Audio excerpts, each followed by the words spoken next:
எல்லோருக்கும் வணக்கம். இன்னைக்கு பிக் பாஸ் வீட்டுக்குள்ளேயும் வெளியேயும் ஒரு மிகப்பெரிய அதிர்வுகளை ஏற்படுத்தியது என்ன அப்படின்னு பார்த்தீங்கன்னா, இந்த பிஆர் பற்றிய ஒரு டிஸ்கஷன் தாங்க. அதாவது பிக் பாஸ் வீட்டில் இருக்கிற எல்லோருமே கூறிய ஒரு பெயர் யாருன்னு பார்த்தீங்கன்னா, சௌந்தர்யா தான் பிஆர் வச்சிருக்காங்க அப்படின்ட்டு. இப்போ இதுக்கு நம்ம சரியான ஒரு விளக்கம் தரணும். பிஆர் அப்படிங்கிறது என்னன்னா, சௌந்தர்யாவே சொல்லியிருக்காங்க எனக்கு பிஆர் இருக்கு அப்படிங்கிறத சொல்லியிருக்காங்க. இன்றைய நாள் லைவ்லேயே அவங்க சொல்லியிருக்காங்க. பிஆர்ங்கிறது என்னன்னா, தன்னை பற்றி ப்ரமோட் பண்ணுறதுக்கு வச்சிருக்கிற ஒரு நபர்கள் தான். ஓகேவா?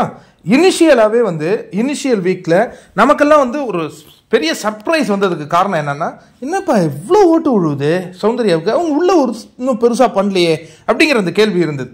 அது நிதர்சனமான உண்மை. அதுக்கப்புறம் சௌந்தர்யா எழுந்துனா கை தட்டுறாங்க, ஒரு சந்தேகம் அது வலுத்துக்கிட்டே போச்சு. அப்புறம் பின்னாடி முன்னாள் கண்டஸ்டன்ஸ் சீசன் 7 அவர் இருக்கிறார் அப்படிங்கிற அந்த சந்தேகம்லாம் நமக்கு வந்தது. பட் இப்போ சௌந்தர்யா ஒரு கேம் ஆடிட்டு இருக்காங்க இல்லையா? அதாவது என்னன்னா, பிஆர் வச்சா கேம்குள்ளே இருந்துட முடியுமா அப்படிங்கிறதுலாம் எனக்கு தெரியல. பட் மக்கள் நினைச்சாதாங்க கேம்குள்ளே இருக்க முடியும். இப்போ ஒரு கேம் ஆடிட்டு இருக்காங்களே, அது ரொம்ப நல்ல ஒரு கேமாக தான் இருந்தது, ஒரு ஹானஸ்ட் இருந்தது. பட் இந்த ஒரு டாபிக் அவங்கள மனதளவில் கண்டிப்பாக உடைக்குங்கிறதுல மாற்றுக்கிறது இல்லை. அதுலேருந்து அவங்க எப்படி கம்பேக் கொடுக்க போகிறாங்கிறத பொறுத்து இருந்து பார்க்கணும். இப்போ இந்த நேரத்தில் சீசன் 7 வெற்றியாளர் அர்ச்சனா ரவி என்ன சொல்லியிருக்காங்கன்னா, I will start liking Soundarya so much for her genuineness and the way she carried herself. It's clear she has earned more fans originally with her authentic journey. Just my opinion, but I feel she deserves more credit for being true for herself. I personally like her so much.